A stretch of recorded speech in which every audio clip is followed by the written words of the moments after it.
అసలు గాలికి బరువుంటుందా? మన తల మీద రోజూ వందల కిలోల గాలి భారం పడుతోందంటే మనం నమ్మగలమా అసలు? వినడానికి కొంచెం వింతగానే ఉంటుంది కదా. అవును. అలాగే ఇంకో విషయం ఏంటంటే, మనం రోజూ చూసే ఆకాశం ఎందుకు ఆ అందమైన నీలం రంగులో ఉంటుంది అని ఆలోచిస్తే, గాలిలో ఉండే కంటికి కనిపించని అతి చిన్న ధూళి కణాలు సూర్యరశ్మితో ఆడే ఒక మాయాజాలమది. ఇది వింటే ఖచ్చితంగా ఎవరికైనా ఆశ్చర్యంగా అనిపిస్తుంది. కరెక్ట్. చాలా మ్యాజికల్గా ఉంటుంది. ఎగ్జాక్ట్లీ. మనం నిలబడే నేల, తాగే నీరు, పీల్చే గాలి ఇవన్నీ ఏదో యాదృచ్ఛికంగా ఏర్పడినవి కావు. ఈరోజు మన ఈ లోతైన విశ్లేషణలో ఈ భూమి మీద ప్రాణం వృద్ధి చెందడానికి అసలు కారణాలైన ఆ శిలావరణం, జలావరణం, వాతావరణం, అలాగే ఈ మూడింటి కలయికైన జీవావరణం వీటి వెనుకున్న ఒక సంక్లిష్టమైన సైన్స్ని మనం డీకోడ్ చేద్దాం. అంటే అవి ఒకదాంతో ఒకటి ఎలా ఇంటరాక్ట్ అవుతాయో అనేది వివరంగా చూద్దాం. తప్పకుండా. మనం సాధారణంగా భూమిని ఒక స్థిరమైన కదలని రాయిలా ఊహించుకుంటాం కదా. కానీ బేసిగ్గా ఈ ఉపరితలం, ఈ మహాసముద్రాలు, ఈ గాలి అంతా నిరంతరం ఒక డైనమిక్ ప్రక్రియలో ఉంటాయి. ఇప్పుడు మనం నిలబడి ఉన్న ఈ నేల అంటే శిలావరణం గురించి మాట్లాడుకుంటే, భూమి ఉపరితలంలో కేవలం 3/4 మాత్రమే ఈ ఘనమైన భూభాగం ఉంది. అవును. దీన్నే మనం 7 ప్రధాన ఖండాలుగా విభజించుకుంటాం, రైట్? ఆసియా, ఆఫ్రికా లాగా. అవునవును. ఆసియా అతిపెద్దది, ఇది ఉత్తర అర్ధగోళంలో ఉంటుంది. ఆఫ్రికా రెండవ అతిపెద్దది, దీని మధ్యలో నుంచి భూమధ్యరేఖ వెళ్తుంది. హ్మ్. ఇక్కడొక ఆసక్తికరమైన విషయమేంటంటే, మనం భూమి మ్యాప్ చూస్తుంటే ఈ ఖండాలు ఎవరో ఆడుకుని వదిలేసిన ఒక పెద్ద పజిల్ ముక్కల్లా అనిపిస్తాయి కదా. అవును, పర్ఫెక్ట్ అనాలజీ అది. అంటే ఇప్పుడు ఆఫ్రికా పశ్చిమ తీరం, దక్షిణ అమెరికా తూర్పు తీరం అంచులు చూస్తే ఖచ్చితంగా అతికినట్టు సరిపోతాయి. అలాగే నాకు డౌట్, ఇప్పుడు యూరప్, ఆసియా భౌతికంగా కలిసి ఉన్న ఒకే పెద్ద భూభాగం కదా.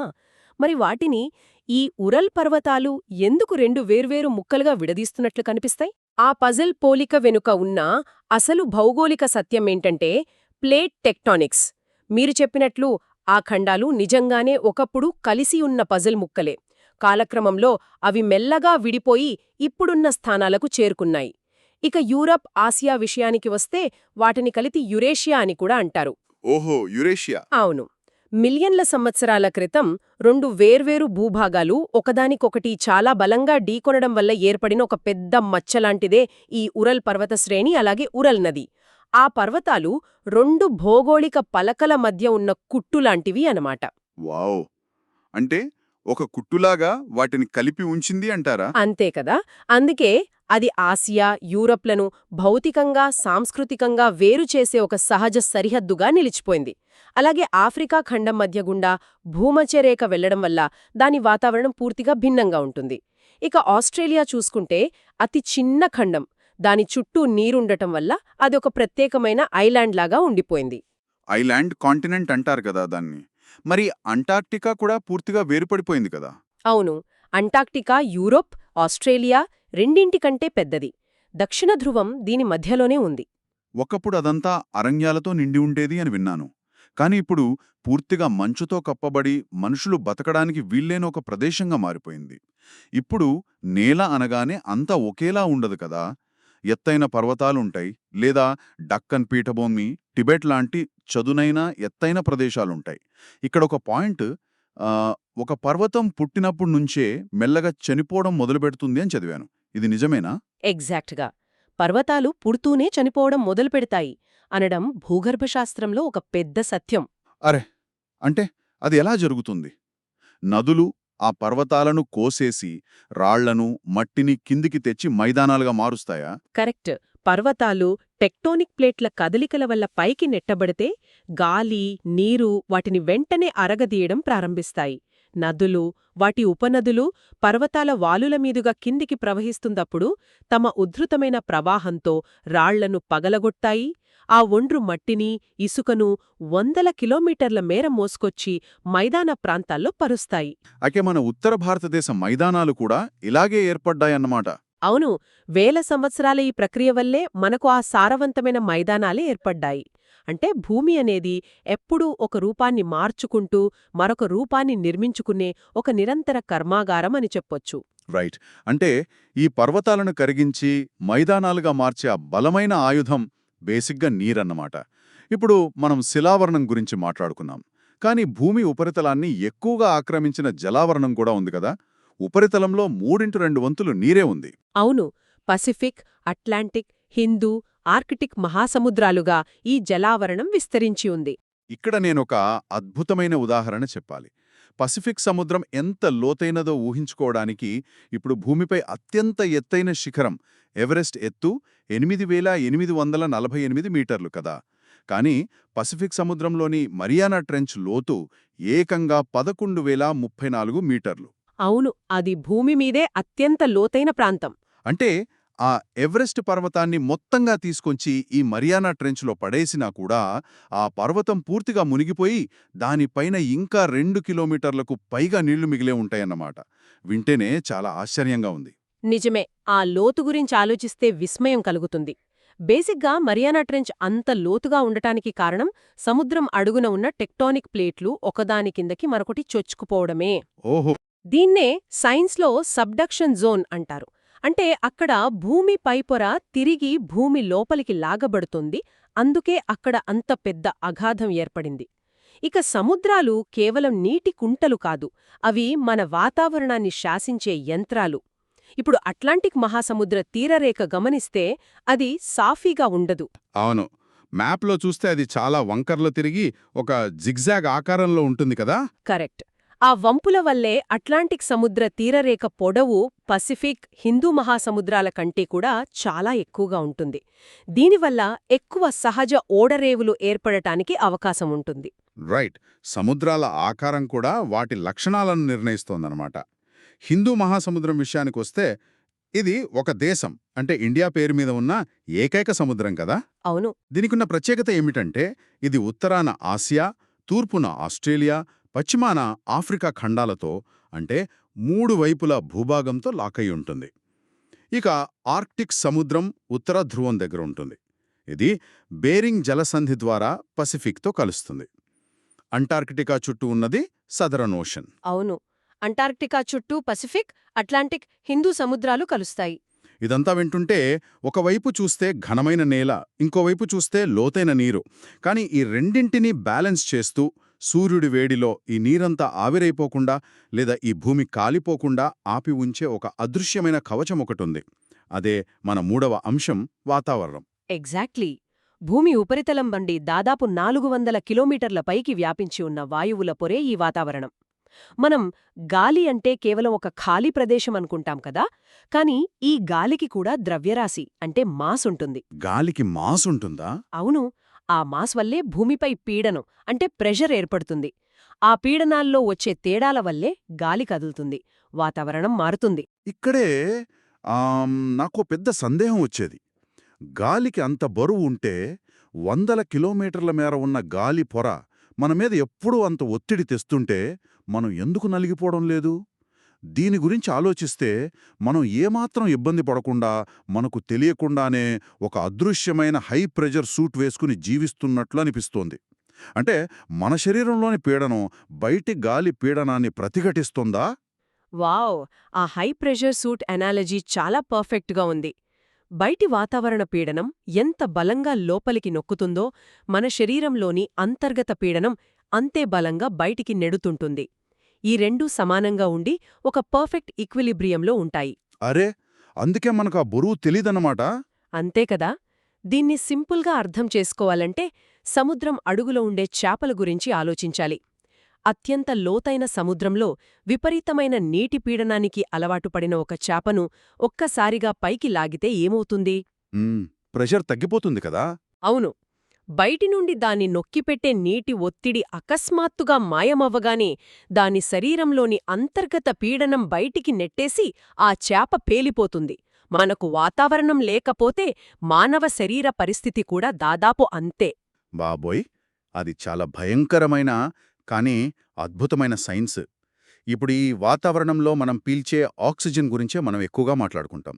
అది దాదాపు 21% ఉంటుంది కదా. మిగతా 78% నైట్రోజన్ ఉంటుంది. అసలు మనకి ఆక్సిజన్ ప్రాణాధారం కదా, మరి గాలిలో 100% ఆక్సిజన్ ఉంటే మనకింకా మంచిది కదా అని చాలామందికి అనిపించవచ్చు. అనిపిస్తుంది, కాని అలా ఉంటే జరిగే అనర్థం వేరు. అవును, ఆక్సిజన్ 100% ఎందుకు ఉండకూడదు? ఏంటంటే వాతావరణంలో ఈ వాయువుల నిష్పత్తి ఒక అద్భుతమైన ఫార్ములా లాంటిది. ఆక్సిజన్ రసాయనికంగా అత్యంత చురుకైనది. దహనానికి అంటే మంటలు మండటానికి అది చాలా అవసరం. ఒకవేళ గాలిలో ఆక్సిజన్ శాతం చాలా ఎక్కువగా ఉంటే ఎక్కడో ఒక చిన్న అడవిలో మంట రేగినా చాలు, ఆ మంట క్షణాల్లో ప్రపంచమంతా వ్యాపించి భూమి మొత్తం కాలి బూడిదయ్యేది. ఓ ముందే ఆక్సిజన్ని కంట్రోల్ చేయాలన్నమాట. ఎగ్జాక్ట్గా.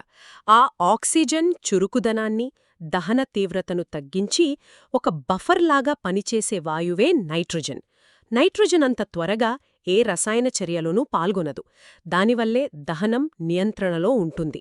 పైగా ఈ నైట్రోజన్ మొక్కల ఎదుగుదలకు అత్యంత కీలకం. అంటే నైట్రోజను ఆక్సిజను కలిపితే 99% పూర్తయింది.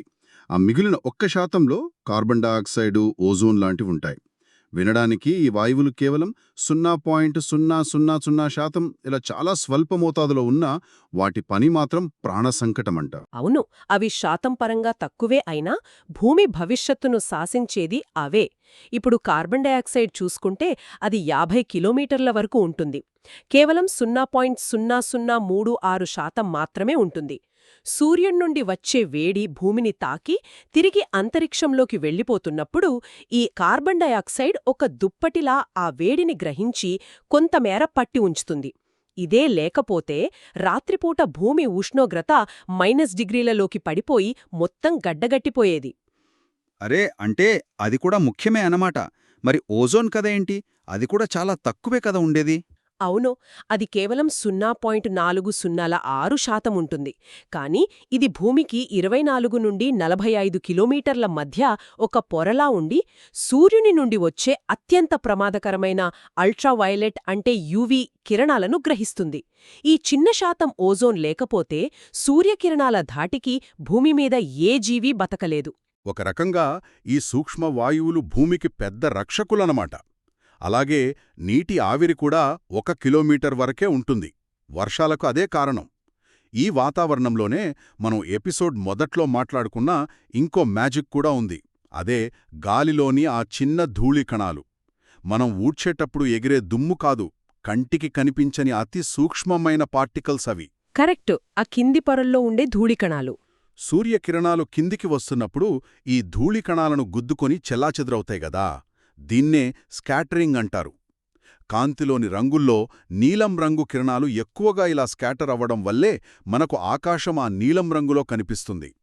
ఇంత విశాలమైన ఆకాశానికి ఆ రంగును అద్దేది ఆ చిన్న ధూళికణం అంటే నమ్మడానికి వింతగా ఉంటుంది. అవును, పైగా ఆ ధూళికణాలు కేవలం రంగునివ్వడమే కాదు, గాలిలోని తేమను తమవైపు ఆకర్షించి నీటి బిందువులుగా మార్చి మేఘాలు ఏర్పడటానికి కూడా సహాయపడతాయి. వాతావరణంలో ఏ చిన్న అణువు నిరుపయోగంగా లేదు అనడానికి ఇదే ఉదాహరణ. ఖచ్చితంగా. సో శిలావరణం, జలావరణం, వాతావరణం అంటే నేల, నీరు, గాలి. వీటి వెనుకున్న సైన్స్ ఎంత సంక్లిష్టమైనదో ఇప్పుడు అర్థమవుతోంది. కాని ఇవి విడివిడిగా ఉంటే బేసిగ్గా భూమి కేవలం మరొక రాతిగ్రహం మాత్రమే. ఈ మూడూ కలిసే చోటే అసలైన ప్రాణం ఉద్భవిస్తోంది. ఆ ఖండన బిందువే మన 4వ అంశం, జీవావరణం. అవును, అన్ని ఆవరణలు కలుసుకునే పరిమిత ప్రాంతమిది. దీన్ని అర్థం చేసుకోవాలంటే నేనొక పోలిక తీసుకురావాలనుకుంటున్నాను. గణితంలో మనం వెన్ డయాగ్రామ్ గీస్తాం కదా. 3 వేర్వేరు వలయాలను గీస్తే ఆ 3 ఒక చోట కలుసుకునే ఒక చిన్న సెంటర్ పాయింట్ ఉంటుంది. ఆ చిన్న ఓవర్లాపింగ్ పాయింట్ లాంటిదే ఈ జీవావరణం. ఇంత పెద్ద భూమి మీద ప్రాణం మొగ్గతొడిగి ఇన్ని కోట్ల జీవరాశులు బతుకుతున్నరి ఆ చిన్న పాయింట్లోనే కదా. ఇది నమ్మశక్యంగా లేదు కదా. ఆ వెన్ డయాగ్రామ్ అనాలజీ చాలా బావుంది. ఆ చిన్న పాయింట్లోనే అద్భుతాలన్నీ జరుగుతున్నాయి. ఎందుకంటే జీవం ఉండాలి అంటే ఈ 3 వ్యవస్థల ఖచ్చితమైన ఇంటరాక్షన్ అవసరం. రకరకాల వృక్షజాలం, జంతుజాలం అంతా ఇక్కడే ఉంటాయి. ఒక పక్షి గాలిలో ఎగరాలన్నా, చేప నీటిలో ఈదాలన్నా, చెట్టు నేలలో పెరగాలన్నా వాటికి 3 కావాలి. మొక్కలు వాతావరణం నుంచి కార్బన్ డయాక్సైడ్ తీసుకుంటాయి, నేలలోని నీటిని పీల్చుకుంటాయి. కిరణజన్య సంయోగక్రియతో ఆహారం తయారు చేసి ఆక్సిజన్ని గాలిలోకి వదులుతాయి. ఆ ఆక్సిజన్ని జంతువులు పీల్చుకుంటాయి. ఈ 3 ఆవరణలు నిరంతరం ఒకదానితో ఒకటి మాట్లాడుకుంటూనే ఉంటాయి. రైట్. ఈ నిరంతర సంకర్షణ లేదా అనుసంధానం వల్లే కదా మనం దేని ఎత్తు కొలవాలన్నా ఒక కామన్ ప్రామాణికం తీసుకుంటాం. ప్రపంచంలోని సముద్రాలన్నీ ఒకదానితో ఒకటి కలిసిపోయి ఉంటాయి కాబట్టి ఎక్కడ ఎత్తులోతులు కొలవాలన్నా సముద్ర మట్టం అంటే సీ లెవెల్ని ప్రాతిపదికగా తీసుకుంటారు. మనం ముందు చెప్పుకున్న ఆ ఎవరెస్ట్ ఎత్తు సముద్రమట్టం పైనుంచి, మరియానా ట్రెంచ్ లోతు సముద్రమట్టం కింద నుంచి కొలుస్తాం. అవునవును. ఒక విధంగా చెప్పాలంటే ఆ సముద్రమట్టమనేది ఈ భూమి యొక్క బ్యాలెన్స్ పాయింట్ లాంటిది. ఖండాలు ఎంత కదిలినా, వాతావరణంలో ఎన్ని మార్పులొచ్చినా ఈ మహాసముద్రాలే మొత్తం జీవావరణాన్ని ఒక స్థిరమైన స్థితిలో ఉంచడానికి ప్రయత్నిస్తాయి. ఇది వింటుంటే ఈ ప్రకృతి నిర్మాణంలోని ప్రతి అణువు ఎంత ఖచ్చితంగా పేర్చబడిందో అర్థమవుతోంది కదా. నేల అందించే భౌతిక పునాది, నీరు అందించే ప్రాణాధారం, గాలి అందించే రక్షణ. ఈ వ్యవస్థలన్నీ సముద్రమట్టం నుండి ఎవరెస్ట్ శిఖరం వరకు ఒకే తాటిపై నడుస్తున్నాయి. నదులు పర్వతాలను కోయడం, అదృశ్యమైన కవచంలా గాలి పనిచేయడం, ఇదంతా ఒక బృహత్తరమైన మాస్టర్ ప్లాన్లా ఉంది. ఖచ్చితంగా. మనం పీల్చే ప్రతి శ్వాసలో ఈ 4 ఆవరణల శ్రమ దాగి ఉంది. అవును. సో ఈ విశ్లేషణను ముగించే ముందు మనం ఒక ఆసక్తికరమైన ఆలోచనను పరిశీలించాలి.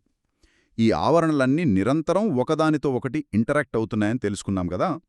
ఉదాహరణకు వాతావరణంలో 1% కంటే తక్కువ ఉన్న కార్బన్ డయాక్సైడ్ లేదా ఓజోన్ లాంటి వాయువులు ఎంత కీలకమైన పనిచేస్తున్నాయో చూశాం. ఇప్పుడు ఆలోచించాల్సిన విషయమేంటంటే, ఒకవేళ ఈ సూక్ష్మమైన శాతాలలో ఏ చిన్న మార్పొచ్చినా, ఆ వాయువులు కాస్త పెరిగినా తగ్గినా అది ఈ వెన్ డయాగ్రామ్ బ్యాలెన్స్ని ఎలా డిస్టర్బ్ చేస్తుంది? ఆ ఒక్క చిన్న మార్పు మొత్తం జీవావరణంపై ఎలాంటి ఊహించని గొలుసుకట్టు పరిణామాలను అంటే చైన్ రియాక్షన్స్ని తీసుకువస్తుందో గదా. ఆ చిన్న ధూళీకణం నుంచి అతిపెద్ద సముద్రం వరకు అంతా ఒకే కుటుంబంలా ఎలా పనిచేస్తున్నాయో, ఏ చిన్న పొరపాటు ఈ సమతుల్యతను శాశ్వతంగా మార్చేస్తుందో అని ఒక్కసారి ఊహించుకుంటే చాలా ఆశ్చర్యంగా అనిపిస్తుంది.